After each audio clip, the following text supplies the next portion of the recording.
satu dosen di KK Cyber Physical System dan dulu juga di homepage-nya di Prodi IT juga ya. Seperti itu. Nah, ini merupakan sebagai pengantar ya. Researchship ini merupakan salah satu bentuk MBKM ya, tapi MBKM internal gitu ya. MBKM internal. Nah, nanti kalau biasanya kan mungkin beberapa mahasiswa itu saya lihat sudah banyak tertarik. So far sampai sekarang kebanyakan MBKM internal itu jarang diminati. Dulu ada satu mahasiswa sudah lulus ya, gitu. Itu hanya satu, itu pun tracknya itu internship di BTP gitu. Dan itu pun maksudnya ya tergolong lulusan tercepat juga gitu, tergolong lulusan IT tercepat juga gitu. Nah, dengan MBKM ini harapannya juga sama gitu. Ya mahasiswa itu bisa mengambil bisa mengambil peminatan sesuai dengan ya apa yang diminatinya gitu, apa yang yang menjadi kesukaannya gitulah gampangnya seperti itu. Nah, tapi kebanyakan juga mahasiswa itu kebanyakan mengambilnya itu MBKM eksternal di luar gitu. Contohnya program Bangkit, program MSIB yang paling banyak itu MSIB, dan juga ya Bangkit, MSIB, dan juga kemarin ada Telkom DBT dan lain-lain itu ya. Seperti itu. Semester ini juga ada Telkom DBT juga gitu. Tapi itu nanti arahnya lebih ke software engineering ya. Walaupun juga beberapa mahasiswa IT itu ya lolos ya dan memang saya izinkan seperti itu. Nah, khusus untuk MBKM internal ya, kita menggunakan istilah WRAP ya, Work Ready Program gitu kan. Nah, ini kita dari Prodi juga kita memfasilitasi dengan fasilitas yang cukup banyak, sumber daya cukup banyak, baik itu berupa fasilitas ya, kalau ini saya kebetulan di lab IT ya, ini cukup banyak fasilitas yang menarik ya. Di sini ada apa nih ya? Ya ada set Arduino lengkap untuk IoT ya. Raspberry Pi ya, ini cukup banyak di sini gitu. Jadi misalkan ingin riset di bidang IoT itu sangat didukung oleh infrastruktur di sini gitu. Ini juga di depan saya ini ada 3D printer dan juga ada CNC. Jadi kalau mau mencetak prototipe, bikin casing dan lain-lain itu mudah di sini gitu. Selain sumber daya secara fisik juga ada sumber daya manusia. Nah, di sini dosen-dosen prodi IT itu kebanyakan juga dosen di KK CPS. CPS merupakan KK terbesar kedua di Fakultas Informatika sehingga orangnya cukup banyak gitu ya. Jadi kalau butuh pembimbing itu pembimbing dan lain itu cukup banyak orangnya. Seperti itu. Nah, oleh karena itu kita juga memberikan penghargaan yang cukup tinggi ya untuk nantinya mahasiswa yang akan mengambil track research ini gitu. Yaitu kurang lebih setidaknya mendapatkan 20 SKS seperti itu. Nah, kalau yang 2019 mungkin bisa lebih cepat gitu ya. Nah, kalau 2015 bagaimana? 2015 berarti mungkin nanti langsung karena memang kebanyakan 2015 sudah mengambil proposal ya, itu juga bisa nanti juga membantu juga. Walaupun nanti mungkin hanya mengambil bagian duanya gitu, bagian kedua dari track research-nya seperti itu. Jadi nanti tetap akan saya fasilitasi, mungkin nanti bisa konsultasi dosen wali saat perwalian nantinya, saat registrasi. Seperti itu. Itu sedikit pengintar dari saya. Ya sekali lagi sebuah motivasi yaitu bahwa ini nantinya setidaknya di track research di KK CPS ini Cyber Physical System itu nantinya setidaknya akan mendapatkan 20 SKS seperti itu. Sehingga nanti kan nggak harus kuliah, nggak harus hadir di perkuliahan 20 SKS. Tapi nanti tapi kegiatan nanti diganti dengan kegiatan yang lain yaitu misalkan penelitian langsung diarahkan oleh dosen yang menjadi pembimbing atau ya peneliti di track research ini seperti itu ya. Sekian dari saya sebagai pengantar ya. Selanjutnya saya persilahkan Pak Bayu ya sebagai PI-nya ya dari track research ini ya. Walaupun nanti akan digunakan juga beberapa dosen-dosen yang terlibat di research ini seperti itu. Oke, saya persilahkan Pak Bayu bisa share screen. Ya, terima kasih Pak Hilal. Suara saya cukup jelas ya dengan yang saya internal. Baik, saya coba izin share screen, tapi tidak akan menggunakan slide ya. Jadi saya pakai file PDF. Nanti bisa minta ke Pak Hilal bagi mahasiswa yang tertarik. Sebentar.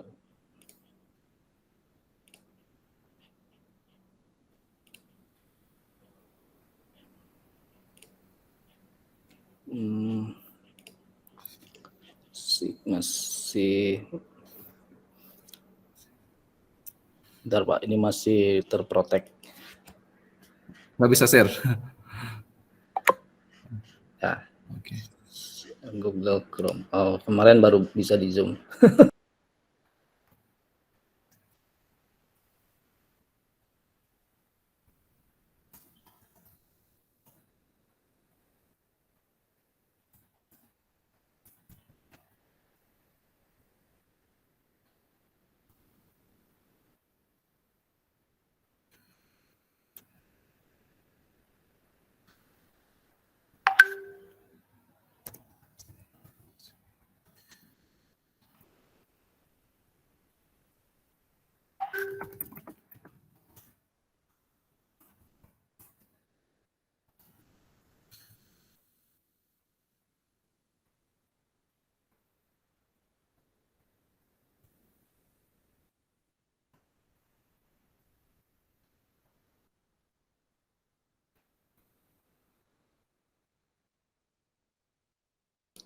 Oke, sudah muncul ya? Sudah terlihat di screen ya?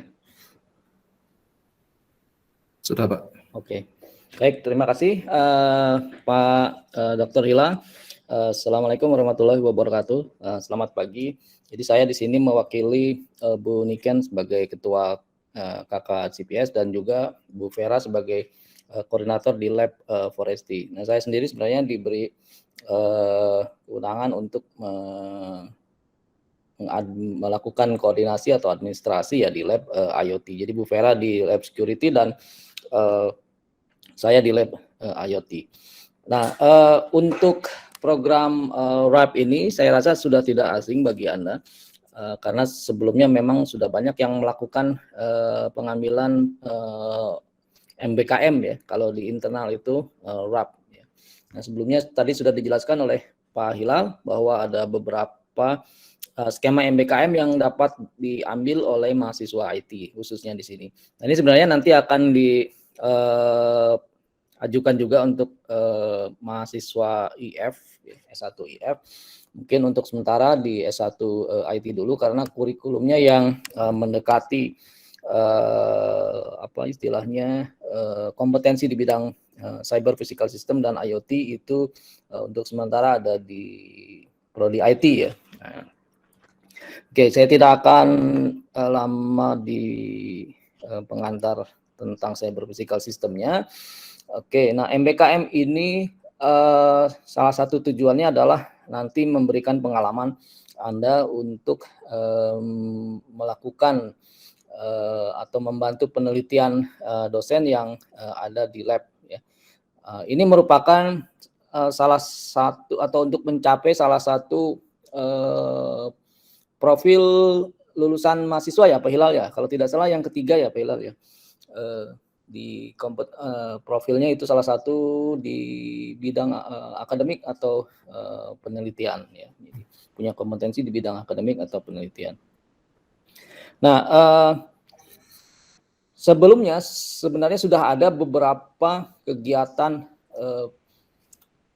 mahasiswa yang ikut membantu penelitian dosen ya saat ini juga ada beberapa mahasiswa yang ikut membantu penelitian dosen di lab, misalnya penelitian Pak Ahmad Rizal dengan saya dan Pak Bedi. Itu ada 2 atau 3 mahasiswa ya, 2 mahasiswa S1, 1 mahasiswa S2. Kemudian sebelumnya juga dengan mahasiswa Pak Andrian. Nah, hanya ini tidak tercatat sebagai kegiatan tercatat resmi ya, maksudnya sebagai kegiatan apa istilahnya Merdeka Belajar ya, MBKM, atau mungkin tidak tercatat sebagai kegiatan lab research yang dikerjakan oleh mahasiswa. Jadi mahasiswa hanya mendapatkan satu keuntungan, yaitu keuntungan finansial saja sebetulnya, karena beberapa penelitian itu dibiayai oleh hibah riset, ya seperti yang dikerjakan oleh Pak Ahmad Rizal dan saya. Itu ada hibah riset, ya, jadi mahasiswa berikan insentif atau honorarium untuk membantu penelitian dosen.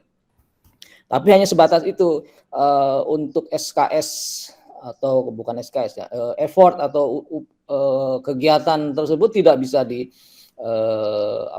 diakomodasi ya dalam kegiatan SKS sebagai nilai tambah atau nilai lebih dari mahasiswa yang melakukan atau membantu kegiatan penelitian dosen. Nah, diharapkan dengan lab research ini, khususnya yang ada di KK CPS, ya, nah, itu bisa mengakomodasi keduanya. Jadi mahasiswa juga mendapatkan sedikit bantuan finansial misalnya ya dari beberapa kegiatan honor, beberapa kegiatan yang ada honornya, dan mahasiswa juga punya nilai tambah dalam hal pengakuan SKS ya, seperti itu.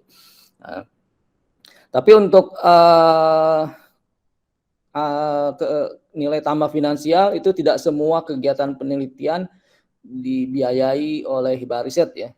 Ada juga beberapa kegiatan penelitian yang dilakukan secara mandiri atau biasanya di TELU itu skemanya penelitian dana mandiri ya. Kalau tidak salah itu ya, Pak Hilal ya. Ya, penelitian dana mandiri. Nah, penelitian dana mandiri ini tidak dibiayai atau tidak mendapatkan grant hibah dari TELU seperti itu. Nah, memang dalam perjalanannya saat ini beberapa penelitian itu tidak mengharuskan ya, tidak memperbolehkan dosen untuk mendapatkan honor penelitian. Nah, masalahnya itu. Tapi mahasiswa diperbolehkan sebagai pembantu peneliti. Nah, jadi sangat disayangkan kalau misalnya kemarin itu di outsource malah keluar gitu ya untuk programmer di luar. Ada kemarin salah satu kegiatan saya juga mengoutsource programmer luar gitu. Ya sayang juga gitu ya kalau misalkan bisa dikerjakan oleh mahasiswa IT atau mahasiswa di Fakultas IF kemudian diakui sebagai kegiatan Merdeka Belajar, ini kan lebih bagus ya, seperti itu. Oke, nah fokus riset yang ada sebenarnya nanti bisa Anda baca di dokumen yang akan saya berikan ke Pak Hilal ya. Nah, tapi intinya di sini lab IoT dan lab CPS itu berkecimpung atau katakanlah punya fokus riset di bidang IoT dan forensic and network security ya atau forestry. Kemudian skema lab research yang ada di KK CPS. Ini harus sejalan dengan yang sudah dijelaskan oleh wakil rektor dan direktur akademik ya, waktu itu. Ya.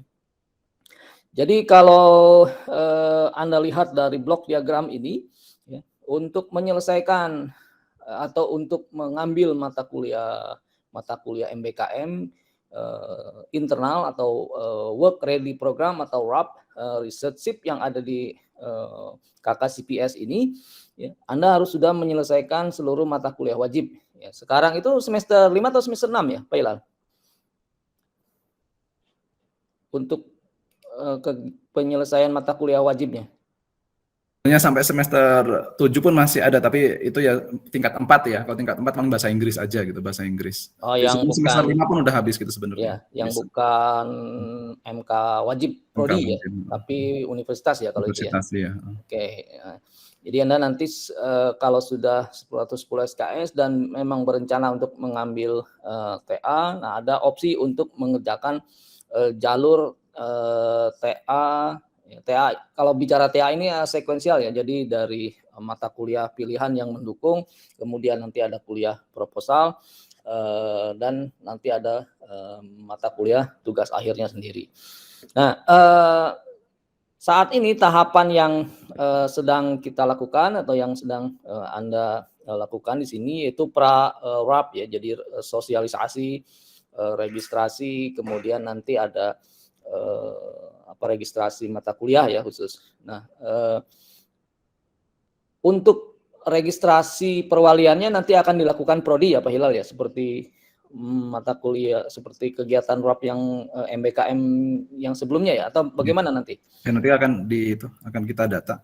Ya, oke. Dan Jadi kita seleksi juga nanti seperti kita kemarin pendaftaran yang Telkom DBT dan juga Bangkit. ya, betul. Jadi nanti akan dikoordinasi oleh Prodi.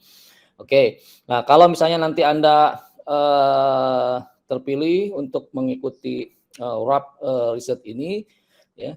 Jadi ada 2 semester yang harus Anda tempuh, ya. Di semester pertama dan semester kedua. Katakanlah Anda sekarang di semester 5 ya, mau ke semester 6. Berarti nanti Anda di semester 6 untuk mengerjakan riset SIP 1 ya, atau RAP riset 1. Nah, semester 7 itu adalah RAP riset 2. Kalau Anda sekarang di semester, ada yang semester bukan ya, semester istilahnya apa ya?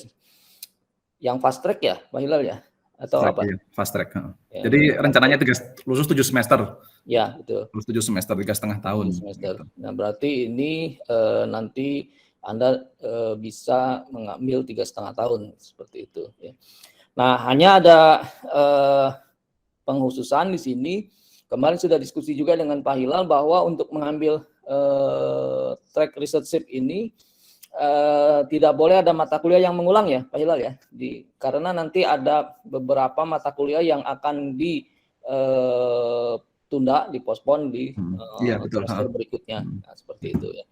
Dan persyaratannya sama seperti MBKM atau RAP yang lain ya. Nah, kalau tidak salah berapa IPK-nya 3 ya, atau ya di atas 3 ya. Oke. Dan tidak boleh ada yang mengulang. Karena mengapa tidak boleh ada yang mengulang? Karena diharapkan nanti Anda akan lulus tepat waktu dan tidak membebani Anda nanti untuk mengambil mata kuliah yang belum lulus ya, terlalu panjang nanti jalan ceritanya. Kasihan juga gitu ya. Anda harusnya lulus 7 semester, ini jadi 8 semester. Ya, bahkan mungkin kalau mata kuliahnya tidak diselenggarakan di ganjil genap, ya bisa tertunda sampai semester 10. Nah, ini merugikan Anda sendiri gitu nantinya.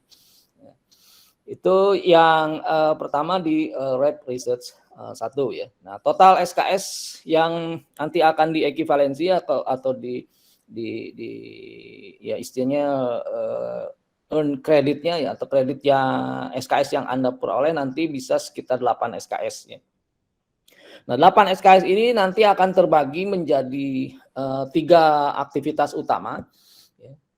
Dari arahan Pak Warek dan juga Pak Wakil Dekan bahwa RAP Research ini tidak boleh ada mata kuliah kelas gitu ya. Jadi semuanya adalah project based ya, atau problem based ya. Mulai dari mata kuliah identifikasi masalah pada CPS, perancangan solusi pada CPS, kemudian nanti research proposal, itu tidak ada mata kuliah yang diselenggarakan di kelas. Nah, kebetulan untuk di IT itu sudah ada akomodasi untuk identifikasi masalah dan perancangan solusi ya, Pak Hilal ya, sudah ada ya mata kuliahnya ya? Sudah ada. Nah, oke, jadi Anda tidak perlu dan juga dari Prodi tidak perlu mendefinisikan mata kuliah baru di sini. Nah, untuk research proposal juga sudah ada ya penulisan proposal.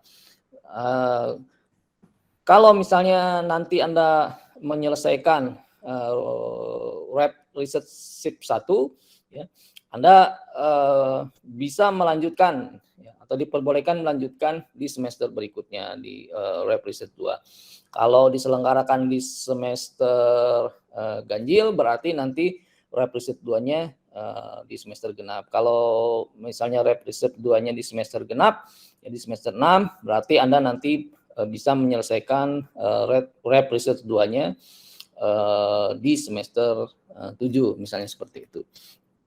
Nah, lalu seandainya kalau misalnya ingin mengambil mata kuliah reguler ya, keluar dari skema riset RAP ini, ya dipersilakan boleh ya. Tapi Anda sudah punya, paling tidak Anda sudah punya proposal yang nantinya akan diteruskan atau dilanjutkan pengerjaannya di TA. Hanya masalahnya TA-nya tidak termasuk dalam kegiatan RAP Research ya, di luar RAP Research. Anda nanti bisa mengambil mata kuliah reguler misalnya di semester 7-nya atau di semester 8-nya. Kalau Anda mengambil riset Rep 1 di semester 6 berarti kuliah reguler seperti biasa di semester 7. Ya, kalau Anda mengambil Rep riset 1-nya di semester 7 berarti kuliah regulernya di semester 8. Ya. Nah, ini juga skemanya harus disediakan ya. Nah, lalu bagaimana kalau yang semester sekarang misalnya sudah mengambil TA tapi ingin mengambil Rep riset 2. Nah, kemarin dari Warek 1 itu belum ada skemanya ya Pak Hilal ya. Tapi kita bisa mengizinkan ya di sini ya. Ya bisa. Ini pelaksananya bisa di prodi. Jadi itu Ya, minimal ya, pelaksananya itu bisa di minimal. prodi, betul ya. Hanya Anda harus sudah menyelesaikan proposal ya dan beberapa mata kuliah pilihan lain seperti identifikasi masalah itu nanti akan atau padanannya ekivalensinya misalnya dengan mata kuliah pilihan wajib misalkan. Kemudian perancangan solusi misalkan ekivalensinya dengan mata kuliah pilihan wajib juga, misalnya wajib 1, wajib 2 seperti itu. Ini bisa diekivalenkan nanti ya misalnya. Hanya untuk semester atau untuk Rep riset 2-nya berarti Anda harus mengikuti regulasi yang ada, misalkan tidak ada mata kuliah yang diulang, kemudian IPK-nya juga 3 dan seterusnya. Nah, hanya bedanya nanti Anda bisa melanjutkan topik proposalnya untuk dikerjakan sebagai rangkaian TA di Rep Research ya, khususnya di Rep Research 2 ya, bagian dari Rep Research 2. Nah, di kegiatan Rep Riset 2 ini bisa diselenggarakan di semester ganjil atau di semester genap, bergantung nanti Anda mengambil Rep Riset 1-nya. Ada beberapa mata kuliah yang harus diambil, ya, sama ini juga tidak ada kuliah kelas, ya, jadi semuanya project based atau problem based. Ya. Mungkin di sini project based ya, karena sudah masuk di tahapan semester genapnya, semester 2-nya. Ya, misalnya khusus untuk topik-topik khusus, nama mata kuliahnya bukan topik khusus ya, tapi topik-topik terkait mungkin ya lebih tepatnya. Mata kuliah pilihan terkait dengan topik penelitian yang Anda ambil misalkan. Nah, kemudian untuk implementasi solusi ini ada mata kuliahnya ya Pak Hilal ya, ya implementasi solusi dan analisis solusi ya. Semuanya Pak. Ada ya, oke. Tidak ada kuliahnya. Ada mata kuliahnya, jadi tidak perlu diekivalensikan atau tidak perlu mengambil kuliah pilihan lain. Dan tugas akhir juga ini ada mata kuliahnya. Nah, ini rangkaian di semester 2 ini sekitar 13 SKS. Jadi total kalau Anda menyelesaikan Rep Riset 1 dan Rep Riset 2, ya, Riset 1 dan Riset 2 itu sudah menyelesaikan 21 SKS.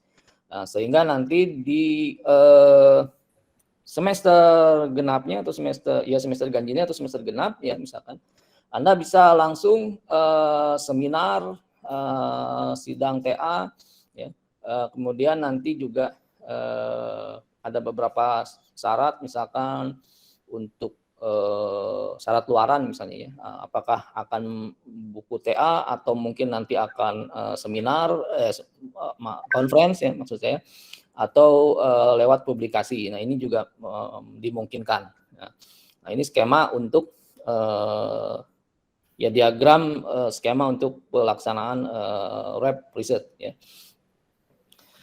Nah, di setiap mata kuliah yang diambil nanti ada beberapa luaran yang harus dipenuhi karena ini juga nanti akan ada asesmennya, misalnya identifikasi masalah pada CPS. Nah, ini berisi kegiatan sistematik literatur review ya. Jadi Anda akan melakukan literatur review sama seperti kegiatan proposal mungkin ya. Nah, jadi yang berkaitan dengan teori atau konsep misalkan yang berhubungan dengan topik penelitian ya, intinya di sana.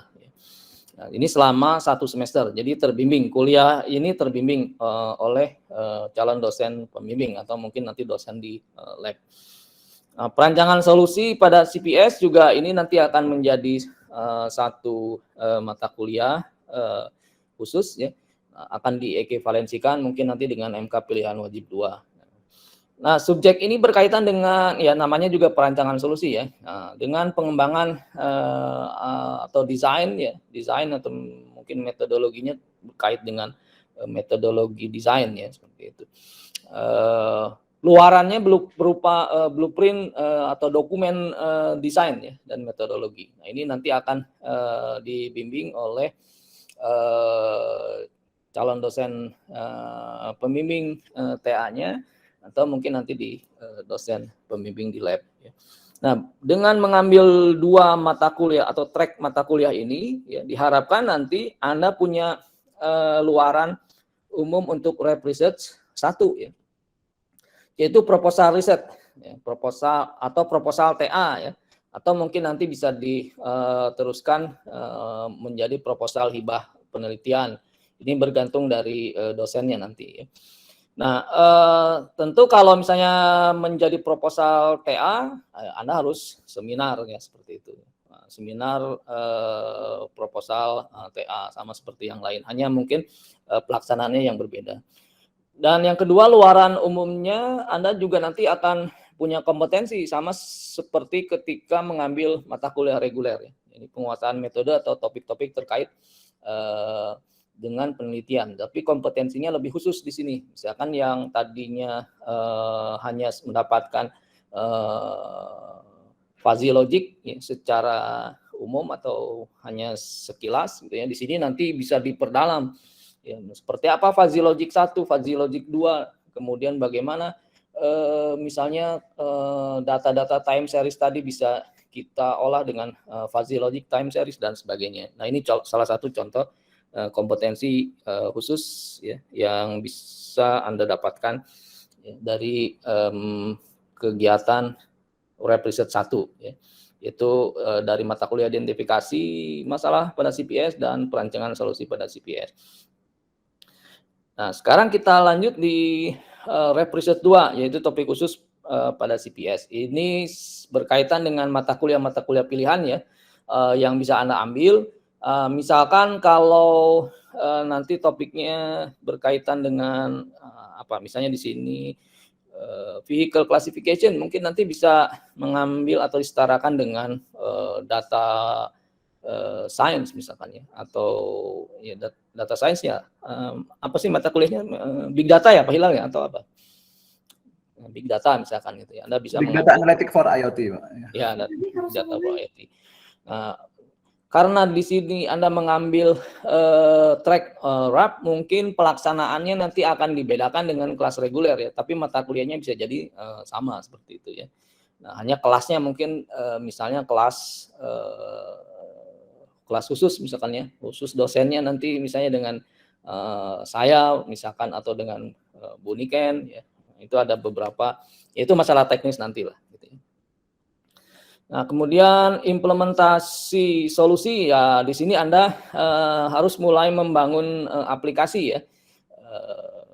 Yang tadi sudah Anda buat desainnya di semester sebelumnya, di sini sudah mulai dikembangkan aplikasinya. Tidak harus perfect, tidak harus sempurna karena luarannya adalah masih berupa prototype ya. Jadi silakan menggunakan platform atau teknologi yang sudah ada, Anda nanti melakukan eksplorasinya dan nanti diuji ya pada skala lab atau eksperimennya pada skala lab, tidak harus ke luar gitu kan. Tapi tidak menutup kemungkinan juga diperbolehkan misalkan untuk mengujinya di lapangan. Intinya luarannya adalah pembuat aplikasi di sini ya, pembuatan aplikasi sebagai solusi. Implementasi solusi. Nah, analisis solusi tentu kalau misalnya Anda sudah mendapatkan data hasil eksperimen atau mungkin nanti data-data hasil running di lapangan misalkan, harus dilakukan analisis ya, dari hasil pengujian tadi. Ya. Misalkan di sini tujuannya adalah penyusunan metode-metode evaluasi, dapat berupa metode statistik sederhana, kita cari standar deviasinya, kemudian apakah satu variabel berpengaruh terhadap variabel lainnya, misalkan dengan analisis cross correlation yang sederhana dan seterusnya. Ini nanti akan dibuat dalam satu dokumen analisis dan evaluasi. Nah, sehingga ya dari rangkaian mata kuliah yang ada di kegiatan Lab Riset 2, kalau dikumpulkan itu nanti akan menjadi satu draft buku tugas akhir sebetulnya ya. Nah, Anda sudah punya buku tugas akhir di situ. Apakah nanti Anda akan melalui jalur sidang? Dipersilakan, ya, berarti nanti akan ada sidang TA. Atau mungkin Anda memilih untuk jalur non sidang misalnya, lewat conference atau lewat penulisan jurnal. Ini tidak menutup kemungkinan juga bisa dilakukan ya. Ada banyak opsi di sana. Ya. Tapi yang penting adalah luarannya ada aplikasi pendukung penelitian di sini karena biasanya prototipe ya ataupun aplikasi itu menjadi kompetensi utama ya salah satunya. Salah satu jadi kompetensi utama yang ada di mahasiswa S1 ya, sesuai dengan KKNI ya, di KKNI level 6 ya, seperti itu.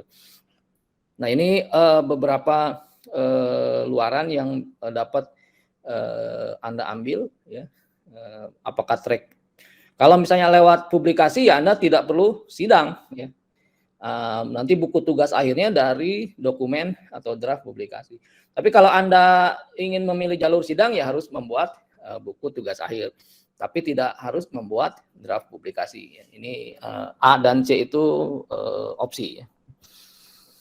Nah, kalau misalnya publikasi bisa mengikuti standar dari, biasanya ini requirement yang harus dipenuhi ketika misalkan penelitian ini didanai oleh satu hibah.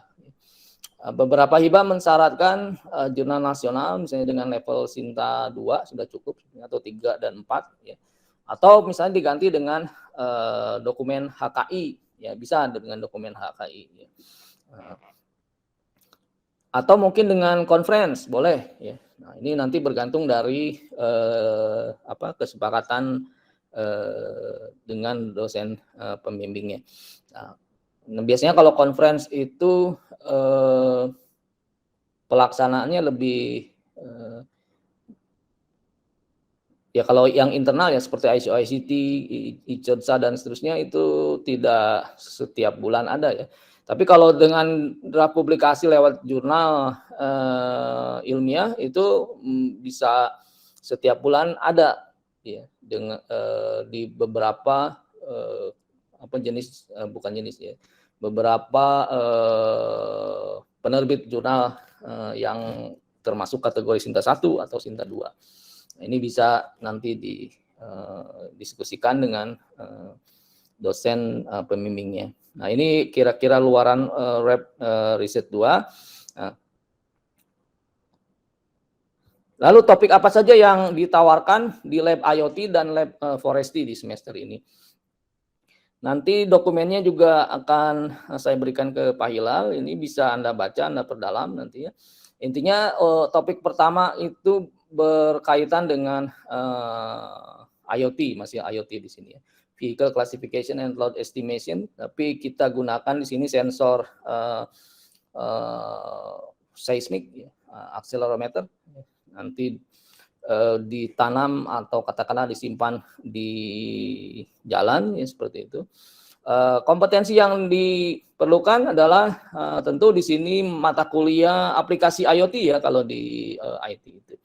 Tapi juga perlu kompetensi yang lain, misalkan di sini AI-nya ya, atau mungkin nanti big data-nya ya. Nah, itu bisa didapatkan saat Anda nanti mengambil Lab Riset 1 dan Lab Riset 2 ya. Nah, kemudian untuk topik riset ini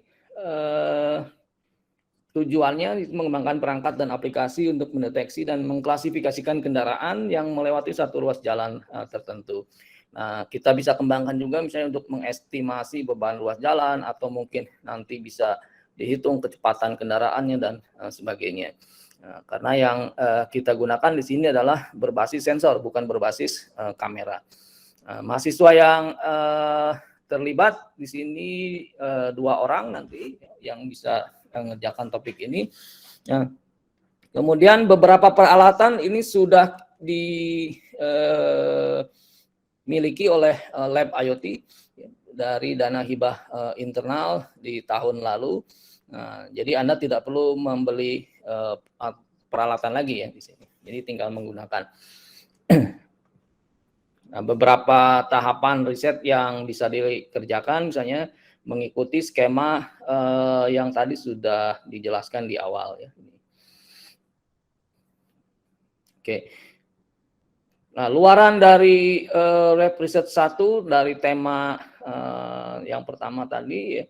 Di sini Anda punya kompetensi secara umum untuk statistik ataupun machine learning atau untuk klasifikasi ya.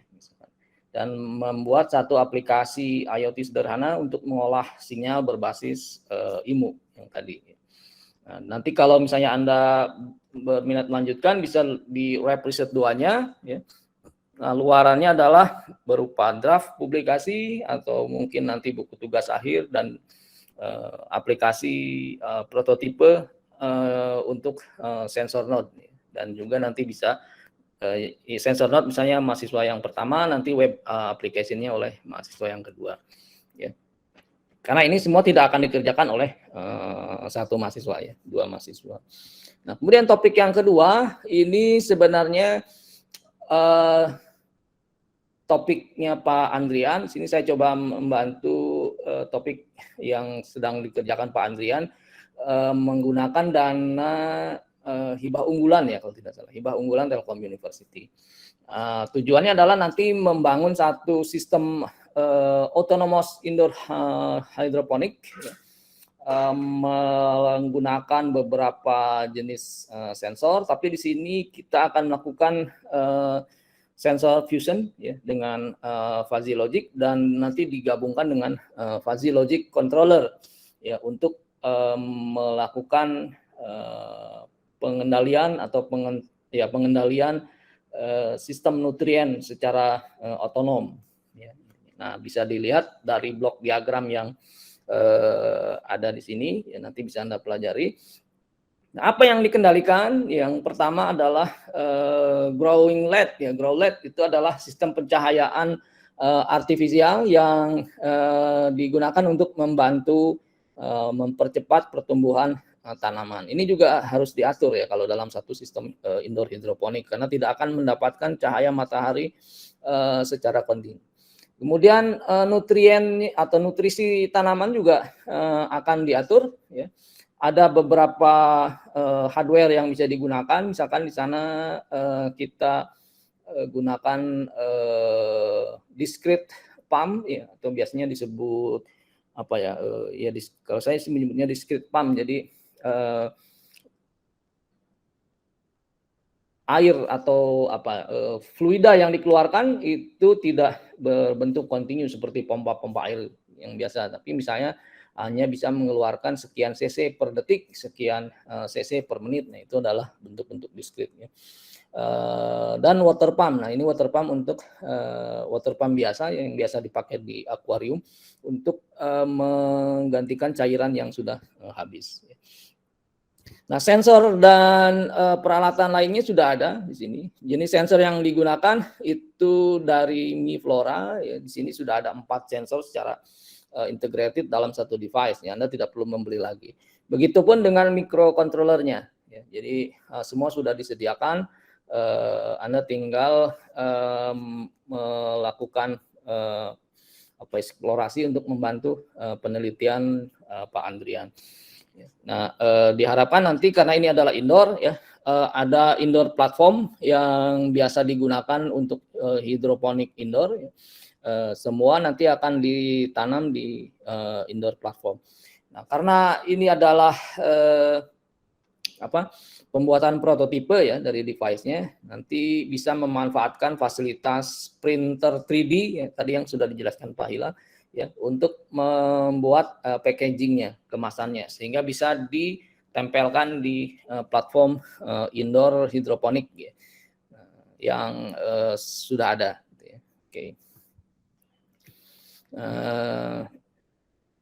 Topik ini didanai oleh Hibah Unggulan Telkom University. Kemudian untuk metodologinya sama seperti tahapan web riset yang lain ya, hanya yang berbeda adalah nanti metode yang digunakan pada setiap tahapan ya.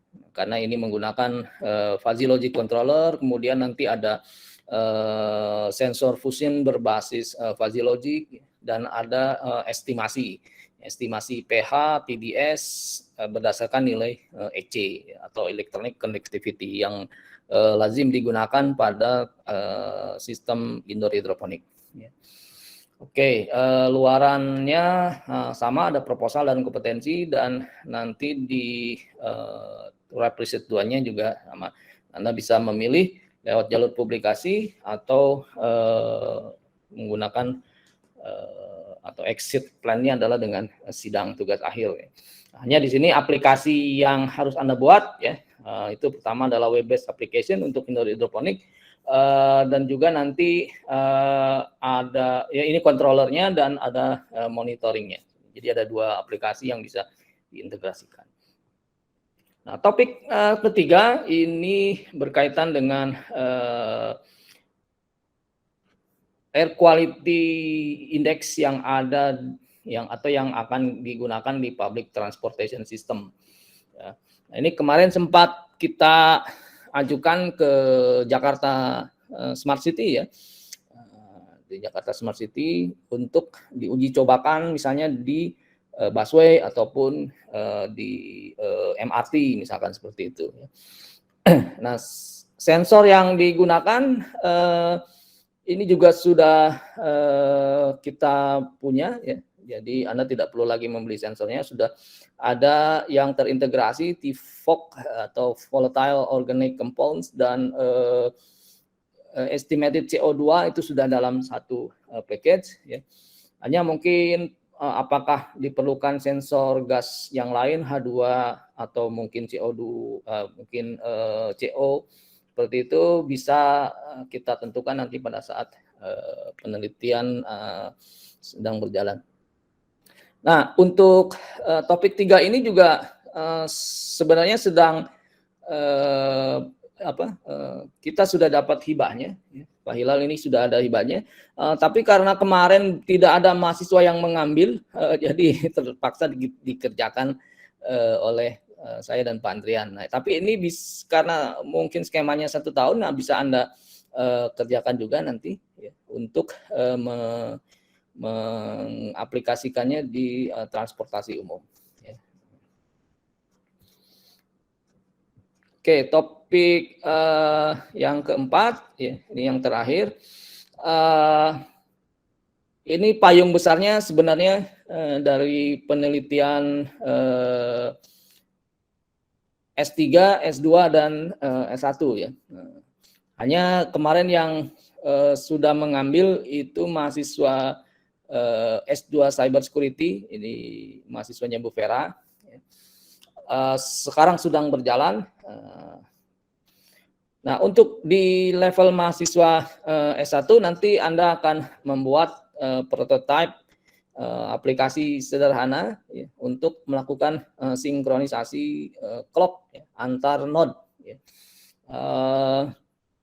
Sinkronisasi clock itu diperlukan ketika misalnya akan mengeksekusi satu program real time ya, karena ada ketentuan atau threshold bahwa ini harus punya latensi yang sangat kecil sekali misalkan ya, atau biasanya kita sebut hard real time atau mungkin sedikit near real time application misalkan ya, ada toleransi tertentu. Nah, itu akan memerlukan clock atau sinkronisasi clock, sehingga setiap node akan menjalankan clock yang seragam atau serempak. Ya. Device yang akan digunakan juga sudah ada sensor node-nya.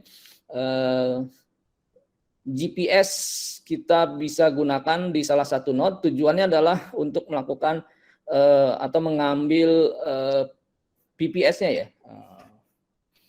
atau global clock yang diambil dari GPS. Ya, setelah salah satu node nanti punya global clock, global time maksudnya, nanti clock-nya akan disinkronisasi di dalam satu node tadi. Karena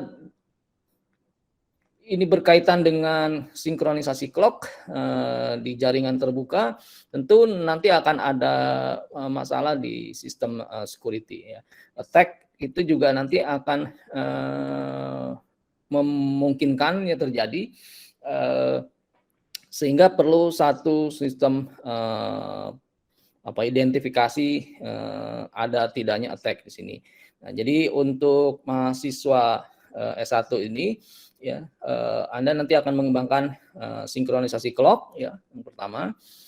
Kemudian nanti mahasiswa yang kedua itu akan melakukan recovery-nya jika ada serangan. Ya, tentu di situ tugasnya berbeda, yang satu untuk mensinkronkan, yang satu nanti untuk melakukan recovery. Ya. Nah, karena ini melibatkan mahasiswa S2 yang sedang berjalan tesisnya, di sini juga nanti kita akan menggunakan, rencananya menggunakan hibah penelitian dasar dari Kemendikbud Ristek ya, atau hibah pasca sarjana ya. Nah, tetapi untuk alat-alatnya semua sebenarnya sudah ada. Peralatannya sebenarnya semua sudah ada di lab, jadi Anda tinggal membuat implementasi untuk sinkronisasi clock-nya, ya, dan juga nanti melakukan recovery-nya. Ya. Nah, luarannya juga sama seperti luaran topik-topik lab research yang lain. Nah, jadi ada 4 topik utama untuk lab research di lab IoT, dan kalau ini di lab Forestry ya, topik 4 ini di lab Forestry, nanti di bawah Bu Vera. Nah,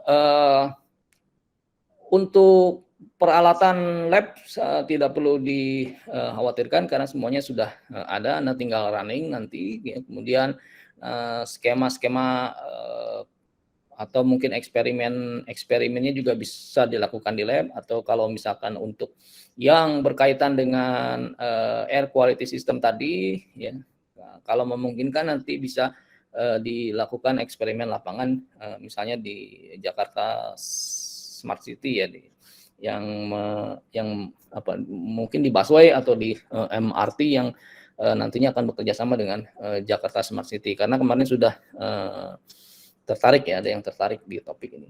Ya. Baik, itu yang bisa saya sampaikan, Pak Hilal. Mungkin silakan kalau ada yang ingin didiskusikan, yang ditanyakan. Seperti itu, Pak Hilal, silakan. Ya. Saya persilakan untuk mahasiswa, ada yang mau ditanyakan ya. Jadi ini cukup menarik ya. Untuk prodi IT sebenarnya kita sudah banyak, semester 5 tuh ya sudah banyak ini ya, sudah banyak, dan 6 terutama ya, itu sudah banyak bekal untuk dari sisi kurikulum untuk penelitian di bidang IoT ini gitu ya.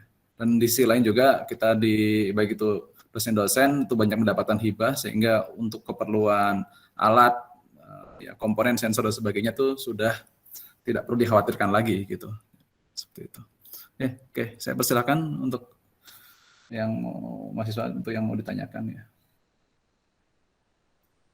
Ini bermacam-macam ini bermacam-macam angkatan dari 2019 dan 2018 juga ada. Ya, tapi sepertinya mungkin banyak juga yang 2018 ini.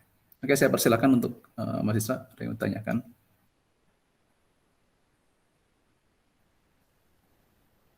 Ya, untuk 2019 mungkin agak belum kebayang kok baru semester 5, sekarang semester 5 sudah mau TA aja gitu kan. Nah, tapi harus disiapkan dari sekarang ini ya. Seperti itu. 2019 itu semester 6 kan nanti ya berarti ya. Berarti semester 6 ya, betul. Mungkin yang punya target 3,5 tahun gitu. Ya. Iya betul. Nah, 3,5 tahun nanti bisa ini cocok sekali gitu ya, cocok sekali. Dan jadi dari semester 5 itu kalau saya hitung-hitung ini tuh kuliahnya sedikit gitu ya. Jadi fokus ini kalau nggak salah cuma 3 mata kuliah atau 2 mata kuliah semester 5 dan nanti semester 6 yang ada kuliahnya beneran ya maksudnya ya gitu ya. Ada pertemuannya di kelas itu mungkin hanya 2 atau 3 mata kuliah, sisanya itu tidak ada gitu. Jadi nanti di kegiatannya ngapain ya nanti ya ini ya, mungkin bisa dibilang semi residensi gitu Pak ya. Yang tadi ya bisa. Komunikasi dengan ya dosen laporan gitu jadi seperti itu. Nah kalau cepat selesai ya cepat ini juga gitu. Jadi misalnya ternyata dalam 1 semester sudah selesai berarti sisanya nanti tinggal pengakuan SKS-nya saja gitu. Seperti itu. Jadi cocok sekali untuk yang mau 3,5 tahun seperti itu. Untuk 2018, 2017 itu mungkin sudah sangat telat ya, tapi ya misalkan Anda tertarik. 2018 masih bisa mungkin ya. 2017 bisa, ya. yang 2017 ya mungkin ya ini. 2017 harus sudah lulus ya, udah 5 tahun. Harus dihabiskan semuanya ini 2017. Semester ini semoga habis semua. Oke. Apalagi kalau 2018-17 itu yang saat itu masih belum ini, kita belum fokus ke kurikulum, belum fokus ke IoT. Tapi kalau 2019 ini semester depan itu sudah mulai mengambil, semester ini sudah mengambil pemrograman perangkat keras ya. Pemrograman perangkat keras, dari semester depan itu baru ngambil pemrograman IoT, aplikasi IoT. Dan itu mungkin bisa dibarengkan gitu. Seperti itu. Ya, ada pertanyaan?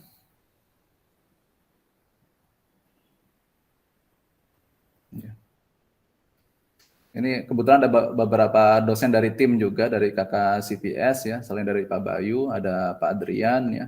Adrian, Bu Vera, Bu Niken, tadi juga ada Bu Rini ya. Seperti itu. Ada BPULPS juga. Jadi misalkan ada yang bertanyakan ini kayaknya pada bingung Pak Hilal, belum kepikiran Pak Bayu. Ya, kalau topiknya sih tidak masalah, nanti bisa berjalan ya. Tapi skemanya nih yang penting, skemanya. Ya. Mungkin Pak Bayu, Pak Hilal disampaikan juga kali ya bahwa ya Bu Niken, Bu Vera ya. Kita kemarin bahas soal apa sih? Baca literatur ya. Kenapa? Yang membaca literatur itu, survei literatur itu. Nah itu kan ketika membuat proposal nih teman-teman mahasiswa ini, kadang-kadang kita ya teman-teman mahasiswa tuh apa ya, dadakan gitu ya membuat proposalnya ya. Jadi membacanya, padahal membaca paper kan nggak bisa dadakan. Iya. Harus punya waktu yang cukup ya Pak Bayu ya. Iya betul. Nah itu makanya dari sekarang Pak Bayu, Pak Hilal, Bu Niken mengenalkan RAP ini ya. Salah satunya di RAP itu ada itu ya Pak, eksplorasi itu ya. Ya, eksplorasi literaturnya.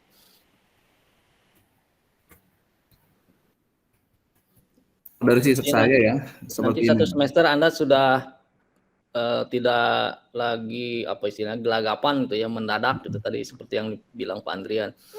Oh, saya topiknya ini ya. Topiknya ini. Apakah nanti sudah ada yang mengerjakan atau belum? Nggak, ini dijamin tidak akan belum ada yang mengerjakan. Iya betul. Topik hibah. Kalau topik hibah ya gitu. Jadi emang kelebihannya itu nanti. Jadi nanti ya saat DE terutama ya itu kan pengecekan originalitas ya. Nah itu nanti ya bisa dibilang ini ya sudah di bypass lah kalau sudah ikut ini gitu, sudah ikut track research seperti ini gitu. Karena memang secara kualitas dari awal proposal yang hibah ini biasanya sudah sudah diseleksi gitu ya. Ya. Jadi secara topik ya tinggal nanti ngikut aja apa yang diberikan oleh dosen gitu. Tinggal nanti berarti penilaiannya nanti mungkin di sisi konten mahasiswanya gitu, mau difokuskan di mananya seperti itu. Kalau yang hidroponik itu bisa di greenhouse ya Pak Andrian ya, masih bisa dibuka di sana ya. Iya. Yang hidroponik. Ya, saya nggak tahu nih. Kalau sekarang saya nggak tahu Pak Bayu, kemarin saya lihat kosong. Iya, karena tidak ada mahasiswa yang mengerjakan di sana. Nah, jadi ya Kalau ya mungkin 2019 mungkin saya kurang tahu berapa mahasiswa yang sekarang di Bandung ya. Nah, sekarang kita juga ada Floris juga ya gitu. Nah, Ya, ada Floris. jadi ada Floris. Jadi misalkan kita butuh ya yang topik-topik butuh greenhouse ya, rumah kaca, atau mungkin tadi yang spesifik. Kalau indoor itu berarti nggak pakai itu Pak ya, memang nggak ada akses matahari Pak ya. Biasanya nggak ada. Nggak ada matahari Ataupun ya. kalaupun di rumah kaca nanti malamnya bisa yang dikhususkan untuk pengendalian cahayanya. Untuk tanaman-tanaman produktif biasanya. Bentar Pak ya ini. Ya. Tadi saya barusan ngobrol dengan Bu Niken juga ya terkait ini. Ternyata dari Dirmik juga ada pengumuman baru terkait ini. Tapi ini masih belum saya sesuaikan gitu. Belum saya sesuaikan terkait yang 2000 untuk yang ini ya, untuk yang semester selanjutnya, karena katanya semester 5 tuh sudah habis mata kuliah wajibnya Bu Niken ya katanya. Jadi mungkin targetnya selanjutnya gitu. Nah ini skemanya ini seperti ini ya. Nanti syaratnya tadi yang disampaikan, kalau menggunakan struktur kurikulum yang lama, kurang lebih untuk ikut ini stoknya tuh sudah lulus 106 SKS 106. Dengan IPK lebih dari 3 gitu. Nah, semester 6 kalau kita ikut fast track yang 3,5 tahun, kurang lebih seperti ini yang diambil, yang kiri ya ini. Yang kiri ini itu kurang lebih ada 7 mata kuliah. 7 mata kuliah. Nah, integrasi arsitektur sistem ini mata kuliah wajib, aplikasi perangkat bergerak juga wajib, perangkat lunak wajib, ini wajib dan sebagainya. Nah, ini jika nanti mahasiswa mengambil track ini nantinya ya, track researchship ini, nah nanti akan ada beberapa mata kuliah konversinya. Ya. Valensinya ya. Seperti ini identifikasi dan juga perancangan dan juga proposal. Nah, di sini identifikasi nanti mungkin lebih fokus di studi literaturnya gitu ya. Seperti itu. Nah, sedangkan tetap ada mata kuliah wajib yang akan diambil ya, yang maksudnya masih tetap muka seperti perkuliahan reguler ya, yaitu ini ya 3 mata kuliah ini. Jadi ada 9 SKS yang masih mata kuliah reguler, pertemuan biasa. Nah, sedang sisanya tidak ada perkuliahan. Nah, nanti yang proyek teknologi informasi ini nanti bisa diganti dengan topik khusus atau mata kuliah pilihan yang bersesuaian dengan topik yang research yang akan diambil nantinya. Seperti itu. Ini juga mata kuliah pilihan sebenarnya baru semester kemarin karena untuk IABI itu mewajibkan ada mata kuliah project. Ya. Jadi kemarin saya buatkan mata kuliah baru, gitu. Karena sudah selesai, sebenarnya masih bisa dipakai gitu ya. Sedang untuk semester 7 apa saja? Nah, semester 7 secara reguler, maksudnya secara research biasa, secara perkuliahan biasa, itu ada 4 mata kuliah pilihan. Nah, mata kuliah pilihan. Nah, karena jika mengikuti researchship ini, ya maka nanti akan diganti seperti ini gitu ya. Yaitu mata kuliah pilihan nanti akan diganti dengan ini ya, mata kuliah penggantinya yaitu implementasi solusi CPS dan juga analisis solusi pada CPS. Seperti itu. Dan juga mata kuliah yang diundur dari semester sebelumnya yaitu arsitektur, integrasi sistem dan juga keamanan sistem. Dua mata kuliah ini tergolong ringan ya, maksudnya tidak terlalu berat, kelulusan cukup tinggi, jadi bisa diundur gitu. Jadi resikonya terlalu ringan lah gitu. Nah, kerja prakteknya pun itu saya juga akan usulkan, akan saya gunakan ini bisa diakui sebagai pengganti. Gitu. Jadi yang oren-oren ini semua mata kuliah, konversinya. Gitu. MBKM-nya lah istilahnya ya. Banyak Pak? MBKM-nya ya gitu. Kalau sekarang mengambil bangkit ya, atau tahun kemarin mengambil bangkit dengan Pak Endro, itu juga jika belum mengambil kerja praktek pun bisa diganti dengan MBKM tersebut, program bangkitnya gitu. Nah, ini juga sama, jadi lebih bebas untuk kerja praktek juga kita bisa dikonversi juga. Jadi tidak perlu bingung mencari tempat KP ya gitu.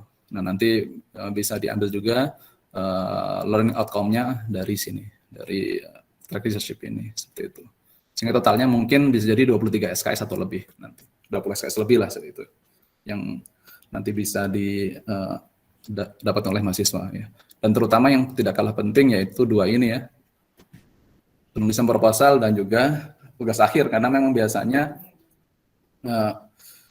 hambatan utamanya di sini ya. Kalau mata kuliah pilihan insya Allah itu bisa inilah. Tapi biasanya ya di sini. Tapi kalau mengikuti researchship ini nanti insya Allah mudah gitu dalam 2 hal ini. Oke, itu dari saya. Bu Niken, mungkin Bu Niken ada tambahan dari kakak? Kalau oke, teman-teman semua mahasiswa ya, jadi URAP kita ini kan ada 3 kan, yang seperti kita tahu ada internship, ada entrepreneurship, dan ada researchship ini. Nah, researchship ini memang URAP researchship ini memang diperbolehkan dibuka oleh KK ya, dan ini KK CPS membuka ini, tapi harus terafiliasi dengan prodi. Nah, prodi yang terafiliasi dengan KK CPS ini adalah prodi IT. Nah, tapi bukan berarti nanti URAP researchship ini hanya bisa diambil oleh mahasiswa dari prodi IT, bukan, ya, tidak. Semua mahasiswa dari prodi yang lain itu juga bisa mengambil, tapi nanti mengambilnya di prodi IT.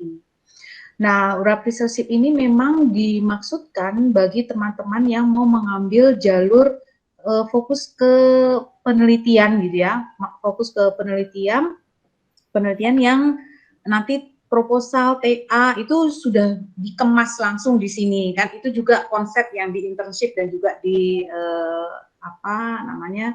entrepreneurship. Jadi bagi teman-teman yang memang tertarik, teman-teman mahasiswa yang memang tertarik untuk mengambil jalur penelitian, kita mendorong gitu ya teman-teman untuk masuk ke grup kita ini gitu. Jadi di sini nanti tidak akan dilepas gitu, karena seperti tadi yang Pak Bayu sampaikan, topik-topik yang ada di sini itu memang kita maksudkan untuk mendapatkan program hibah gitu ya Pak Bayu ya. Jadi kita juga ada constraint waktunya gitu. Jadi nanti ini tidak akan TA yang atau ya TA yang berlarut-larut atau yang gimana itu tidak, karena kita semua punya timeline gitu. Jadi diharapkan memang masuk dalam satu koridor yang sudah terbangun gitu.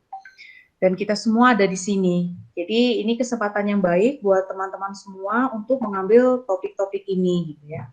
Rasanya sih itu Pak Bayu. Dan kalau tadi Pak Hilal menyampaikan ada skema-skema atau mungkin nanti ke depannya akan ada skema yang baru, itu sangat dimungkinkan karena memang fakultas dan universitas ini masih terus bergerak gitu ya untuk menyempurnakan program URAP ini. Dan program URAP ini sejalan dengan program MBKM ya, Merdeka Belajar Kampus Merdeka ini, jadi memang diharapkan untuk membekali teman-teman mahasiswa semua untuk bisa mengambil satu topik atau satu kegiatan yang tidak hanya berkaitan dengan perkuliahan di kelas gitu, tidak, tapi ingin memberikan satu pengalaman real, entah itu penelitian, entah itu internship, atau entah itu kegiatan magang atau startup, jadi kegiatan real gitu. Nah, untuk di sini adalah kegiatan real yang berkaitan dengan riset gitu. Jadi kalau misalnya kita katakan apakah TA itu bukan riset gitu, ya TA itu sebetulnya bukan riset yang sesungguhnya gitu ya, karena teman-teman memang masih belajar untuk melakukan riset. Nah, kalau kita nanti tergabung di URAP researchship ini, kita akan mempunyai satu pengalaman real gitu berkaitan dengan satu kegiatan penelitian, dan ini sangat baik untuk teman-teman semua. Dan terima kasih nih kepada Pak Bayu dan rekan-rekan dosen semua dan Pak Hilal juga yang menyediakan satu wadah ini buat kita semua. Itu Pak Bayu, Pak Hilal. Ya, terima kasih Bu Niken. Ya, jadi kalau saya ulangi lagi, jadi kalau di prodi IT ini ya kita memang fokusnya salah satunya itu IoT ini, dan kita memang saya ulang lagi, jadi secara sumber daya itu sangat di-support baik itu dari sisi kurikulum, infrastruktur artinya dalam lab, dan juga ya kebutuhan alat dan lain-lain ya, dan juga SDM juga seperti itu. Jadi topik-topik ini akan sangat memberikan keuntungan kepada mahasiswa. Oke, ada lagi?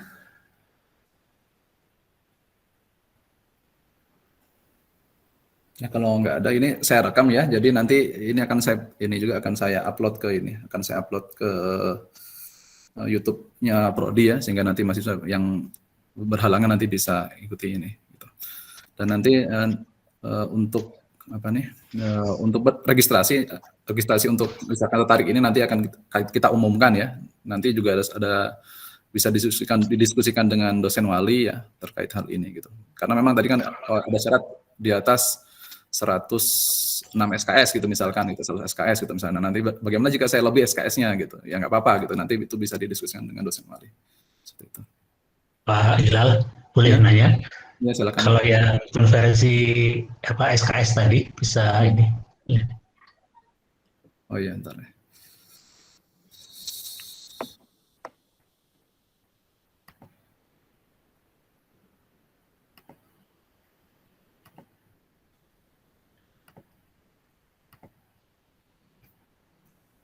Iya, ini ngikutnya itu Pak. Ini ngikutnya yang ini. Jadi kita sasarannya ini angkatan 2019, berarti sekarang semester 5 menuju semester 6. Seperti itu Pak.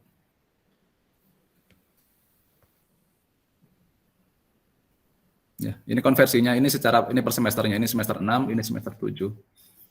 Ini kalau yang konversi semester 6 ini kiri kanan, yang semester 7-nya atas bawah ini. Yang semester 6 sepertinya SKS-nya beda Pak ya? Ya, saya beda benar ya Pak. Selisih 1 ya? Selisih 1 betul. Nah, itu nanti total SKS akhirnya gimana jadinya? Tetap Pak, tetap. Karena nanti kan ini diundur Pak. Sebenarnya itu diundur aja, diundur. Jadi yang seperti yang ngambil program bangkit Pak, kan ada 2018 yang ngambil program bangkit di semester genap kan Pak ya. Nah, nanti mata kuliah wajib di semester tersebut ada beberapa yang diundur gitu, diundur ke semester 7 gitu. Nah, kita memfasilitasi juga nanti ini kan biasanya misalkan ini mata kuliah arsitektur integrasi sistem dan juga kementerian sistem itu kan di semester genap ya. Semester genap, nah nanti berarti diundur gitu. Diundur ke semester ganjilnya. Kita buka lagi di semester ganjilnya untuk memfasilitasi mahasiswa yang mengambil program-program ini gitu. Karena selain ini juga ada Telkom DBT ya, itu juga konversinya hampir sama dan mereka mewajibkan mahasiswa hanya mengambil maksimal hanya 13 SKS gitu. Seperti itu. Ini bisa fleksibel juga ya. Kenapa? Ya misalkan tadi ada yang mengambil mata kuliah mengambil track research atau yang berhubungan dengan security. Padahal di semester 6 dia belum mengambil mata kuliah berhubungan dengan security, maka nanti bisa ditukar misalkan rekayasa perangkat lunaknya atau aplikasi perangkat bergerak yang ditukar yang ke semester 7-nya. Sedangkan keamanan sistemnya yang dimasukkan semester 6-nya. Seperti itu. Tadi tidak terlalu mundur. Seperti itu Pak Endro. Iya. Total SKS-nya sama atau ada bedanya? 145 ya? 145. Karena yang di 6 ini yang aslinya itu 20, yang konversi 19 ya? Konversinya 19 ya. Ya. Kalau yang ini ya.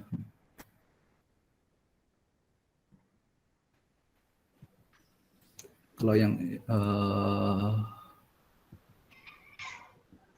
ya, jadi kalau yang semester 7 ini berapa nih? 1, yang aslinya itu 12, 16, 18, jadinya berapa nih? 3 kali 19 ya, 19. Yang di aslinya ini ada yang salah SKS-nya Pak, yang KP itu 3 bukan 2. Ya betul, kita sudah perbaiki. Ya ini di web sudah kita perbaiki juga, di web sudah kita perbaiki. Ya. Ini ya versi lama. Jadi ini sama-sama 19 di sini. Oh gitu ya. Yang Berarti di semester 6 tadi yang beda 1 SKS ya. Ya. Lebih sedikit yang yang program konversi. Oh gitu ya. Berarti harus ini ya, harus nambah 1 lagi. Nah itu, apakah nanti harus ambil pilihan lagi itu. Ya, berarti saya lihat dulu nanti apakah 124, 144 atau 145. Gitu. Tapi minimal 144 kan Pak ya, Pak Endro ya? Iya sih, untuk S1 144 bisa. Jadi secara itu cukup, secara SKS cukup untuk S1 gitu, untuk lulus. Seperti itu. Jadi mau ini juga nggak masalah. Seperti itu. Itu yang identifikasi mungkin 3 SKS ya Pak Hilal ya, bukan 2? Enggak, 2 SKS itu emang. 2 SKS. Gitu. 2 SKS. Hanya ini aja.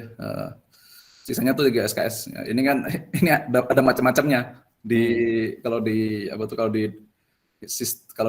IF tuh sistem cerdas gitu namanya kan. Sama juga yang identifikasi 2 SKS gitu. Oh, fakultas ya ini ya berarti ya.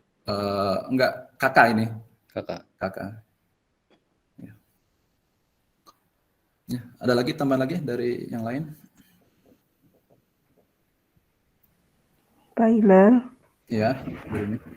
Nah, punten terlambat tadi joinnya. Ini kalau misalkan rekan-rekan mahasiswa ngambil gitu ya Pak, skema RAP, kemudian di tengah-tengah pindah gitu, memungkinkan Pak? Ya, jangan tengah-tengah banget itu. Ya, kalau maksudnya tengah semester atau ini misalkan semester 6 ternyata nggak ini gitu ya. Iya. Atau modelnya apa kontrak ya Pak ya? Ya ada kontraknya kita ada komitmen di awal gitu. Karena memang kalau ini kan lebih ini. Ya kemarin juga yang bangkit juga ada juga yang akhirnya ini juga di awal sih nggak di tengah-tengah. Akhirnya ini gitu. Akhirnya tidak lanjut ada juga. Berarti kalau tidak lanjut ya dia balik ke skema awal ya, harus mengganti ke mata kuliah pilihan yang dikonversikan ya. Iya. Ya, tapi tetap misalkan ternyata di akhir semester 6 dia sudah selesai ya, dia sudah dapat nilainya semua ini ya. Ternyata semester 7 dia misalkan nggak lanjut gitu ya. Nah, itu ya tetap aja yang dikonversi yang semester ini saja gitu. Tetap diakui. Tidak harus ngambil ini ya Pak ya. Yang skema normal, skema yang bukan prapnya nggak perlu diulang ya. Ini tetap diakui ya. Karena kalau sudah masuk nilai ya itu prosedurnya lebih itu lagi nantinya. Tapi ya harapannya bisa lanjut lah. Kenapa? Karena misalkan tulisan proposal nanti dia sudah lulus gitu kan ya. Nah, ternyata akhirnya nggak lanjut, itu kan sayang. Proposalnya sudah selesai ya. Misalkan dia ganti judul itu pun ya tidak, prosedurnya juga tidak ya dia harus buat proposal ulang lagi lah gampangnya. Iya. Ya mestinya nggak pindah ya, karena kebayang kalau TA itu 3 atau 4 SKS semuanya dilakukan, ini kayak dipecah-pecah dan dituntun ya Pak ya. Betul ya. Mulai Nah, dari ini enaknya gitu. Nah, bisa jadi nanti mungkin setelah ini, misalnya setelah perancangan solusi ini bisa jadi mahasiswa sudah selesai gitu, tinggal pengambilan data saja kan. Nah, itu kan sayang misalnya. Iya, betul. Gitu. Terima kasih Pak. Ya. Yang mahasiswa sekarang kayak dosen terus yang nanya. Jadi malah jadi apa? Ya sudah gitu aja, nanti ini misalkan ada pertanyaan nanti bisa japri. Insya Allah nanti ada juga sesi untuk dosen wali juga nanti, insya Allah saya siapkan sesi untuk dosen wali, tapi nanti dosen wali nanti ini ya general secara umum untuk semua jenis MBKM ya, agar nanti ada gambaran pengambilan mata kuliah apa saja yang harus diambil semester depan apabila mengambil MBKM baik itu yang eksternal maupun internal seperti WRAP ini gitu. Sebagai informasi ini kalau di elektro malah lebih ini ya, lebih liberal lagi ininya ya, lebih liberal lagi, maksudnya lebih bebas lagi gitu, tergantung beberapa dosen walaupun tidak mendapatkan hibah itu pun menawarkan untuk track researchship ini juga gitu, beberapa yang saya, dan ada juga mahasiswa IT yang ikut juga di sana gitu, tiba-tiba saya mendapatkan ini dari kakak dari prodi yang lain, Pak Hilal ini mahasiswa IT ada yang ngambil ini gitu. Nah itu kan sayang kalau ngambil di fakultas lain. Nah, kalau di sini fakultas sendiri dan mendapatkan fasilitas yang cukup banyak, ya, kenapa tidak? Seperti itu. Ya, seperti itu saja mungkin ya pertemuan hari ini. Ada lagi yang ditambahkan dari Pak Bayu, Bu Niken? Sudah cukup Pak. Rekan dosen yang lainnya. Ya, sekali lagi ya, saya ucapkan terima kasih kepada rekan-rekan, baik itu mahasiswa dan juga rekan dosen dari KK. Saya akhiri pertemuan hari ini. Soal rekamannya akan dipublikasikan di YouTube ini untuk prodi sehingga nanti bisa dilihat ulang seperti itu. Saya akhiri, selamat pagi, selamat menjelang siang ya. Assalamualaikum warahmatullahi wabarakatuh. Waalaikumsalam.